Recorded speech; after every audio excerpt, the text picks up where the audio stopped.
और बड़ा दुखी था। जैसे ही कुंती मैया को आज पता चला है कि मेरा बेटा आज कर्ण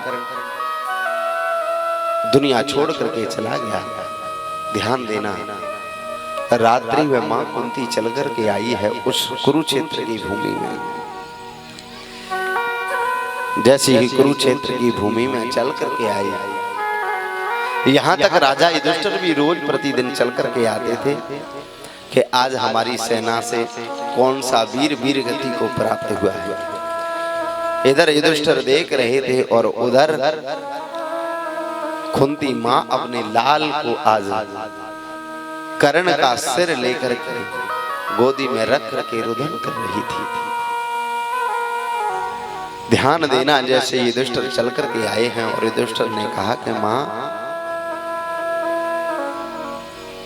तुम ये क्या कर रही हो, जो कर्ण का सिर अपनी गोदी में लेकर के रो रही हो, ये तो हमारा शत्रु है। अगर यह नहीं होता तो यह महाभारत नहीं होता, अगर यह नहीं होता तो भरी सभा में दुशासन द्रौपदी को निर्वस्त्र नहीं करने का प्रयास कर रहा था।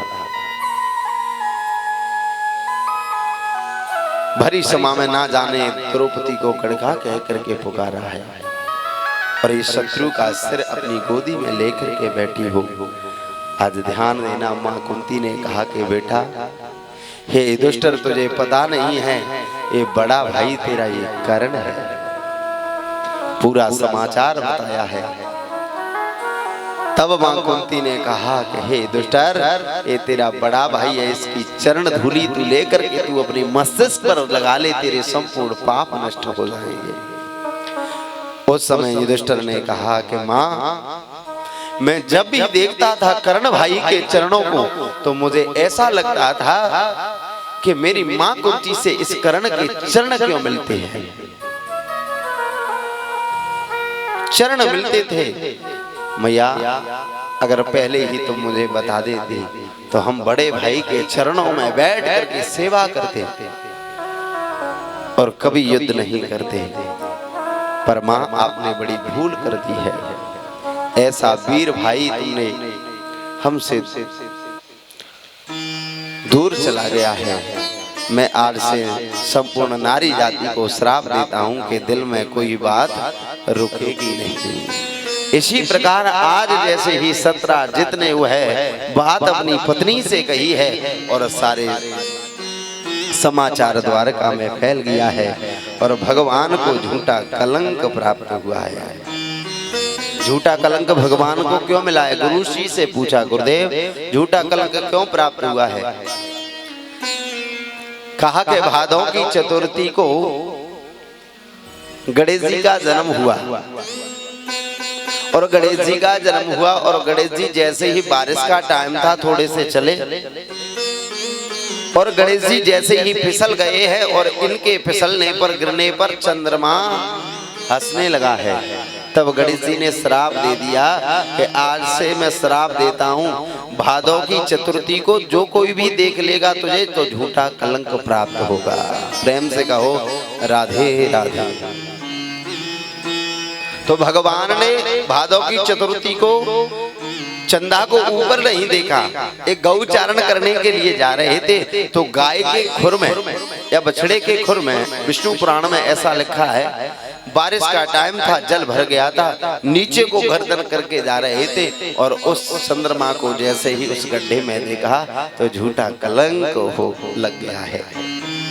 जी पर नारी लीलार गोसाई,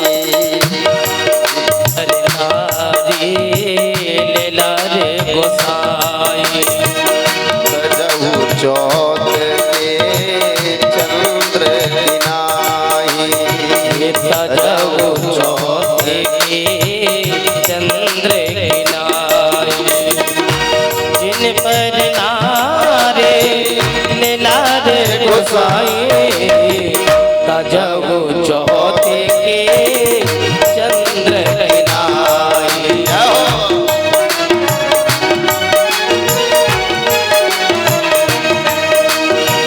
गजहु चौथ के चंद्र किनाई।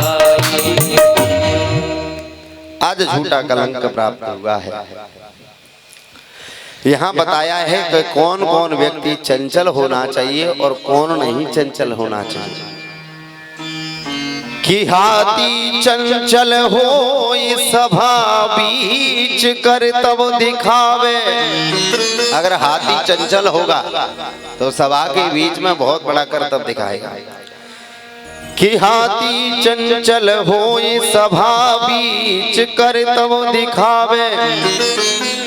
चंचल हो तुरंग सभा को युद्ध जितावे। तुरंग कहते हैं घोड़े को। अगर चंचल होगा घोड़ा तो सभा के बीच में भी युद्ध जीत करके आ जाएगा व्यक्ति। कि चंचल हो तुरंग सभा को युद्ध जितावे। राजा चंचल हो समर को सर कर लाभे। कि पंडित चंचल होई सभा बीच उतर दे आवे।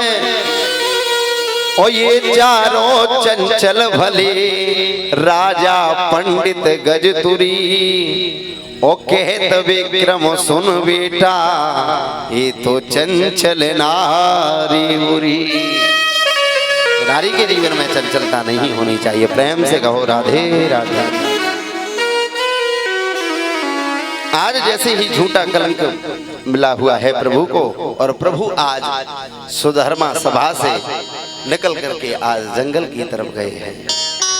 वन में क्या देखा है, जहाँ प्रसैन बड़े पड़े हुए हैं वहाँ एक सिंह के पैर हैं, और जहाँ सिंह मरा पड़ा हुआ है वहाँ एक भालू के पैर हैं। और भालू जिस रास्ते से गया एक गुफा में गया, और उस गुफा में भी भगवान भी प्रवेश हो गए हैं। ना जाने गुफा तो बहुत थी, इस गुफा में क्यों गए हैं? क्योंकि विवेक रूपी मणि इस गुफा में है, और इसलिए द्वारकाधीश का आगमन इस गुफा में हुआ है। और गुफा में जैसे ही प्रवेश किया वहां उस मणि से सुंदर सी एक पुत्री उस मणि से खेल रही थी, और भगवान ने जैसे ही वह मणि उस पुत्री से लेना चाह रहे तो पुत्री ने आवाज लगाई पिता से, और पिताजी जैसे ही चल करके आए हैं और इस भालू से और भगवान कृष्ण से द्वंद्व युद्ध हुआ है। 28 दिन तक युद्ध हो गया है, और इस भालू की नस नस को ढीला कर दिया है। तब वह भालू चरणों में गिरा है और कहा कि प्रभु मैंने आपको पहचान लिया है। आप पूर्व के राम हो और मैं पूर्व का जामंत हूँ, पर यह बताइए कि प्रभु मुझे ये दुख क्यों प्राप्त हुआ है, कारण क्या है? तब भगवान कृष्ण बोले हैं, जिस राम अवतार में 10 खंड रावण को मैंने धरती पर गिराया था, तब मैंने बंदर भालुओं से कहा था कि मांग लो, क्या मांगना चाह रहे हो? तो किसी ने कुछ मांगा, ऐश्वर्य मांगा, किसी ने भक्ति मांगी है। तब आपसे कहा, तब आपने कहा कि कोई रावण की सभा में कोई मेरे जैसा वीर नहीं निकला है, और 2-2 हाथ हमारे और तुम्हारे से हो जाए। तब मैंने कहा था कि गुरु शिष्य अगर युद्ध करेंगे तो मर्यादा समाप्त हो जाएगी। यह जो तुमने मांगा हुआ है द्वापर में यह भी पूरा हो जाएगा।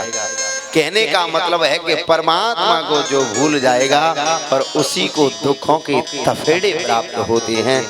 तब भगवान ने कहा कि यह झूठा कलंक इस मणि के कारण मुझे लगा हुआ है, बस ऐसा कीजिए कि इस मणि को मुझे दे दो। तब कहा कि मैंने तो यह पुत्री को यह मणि दे दी है, और जो कन्या को वस्तु दी जाती है वो वापस नहीं ली जाती, और मैं कन्या से ले नहीं सकता हूँ। यहाँ बता रहे हैं कि कन्या को जो कन्यादान में जो वस्तु दी है उसको वापस नहीं लेना चाहिए, यह संकेत कर रहे हैं। तब कहा कि मणि को तो मुझे लेना है। तब जामंती जी ने कहा कि जो मेरी बेटी है जामंती, और जामंती का विवाह तुम्हारे साथ हो जाएगा, और कन्यादान में उसी मणि को मैं तुम्हें दे दूंगा और आप लेकर के चले जाना। प्रेम से कहो राधे राधे। तो भगवान का जामंती के साथ विवाह हुआ। आज मणि को लेकर के और जामंती को लेकर के जा रहे हैं, और जामंती से कहा कि घूंघट लगा लो, जब तक मैं ना कहूं तब तक घूंघट तुम खोलना मत। प्रेम से कहो राधे राधे, क्योंकि भालू की पुत्री है। आज भगवान का दूसरा विवाह हुआ है, और यह द्वारका की सीमा में चल करके गई। रुक्मिणी मैया को पता चला कि मेरी छोटी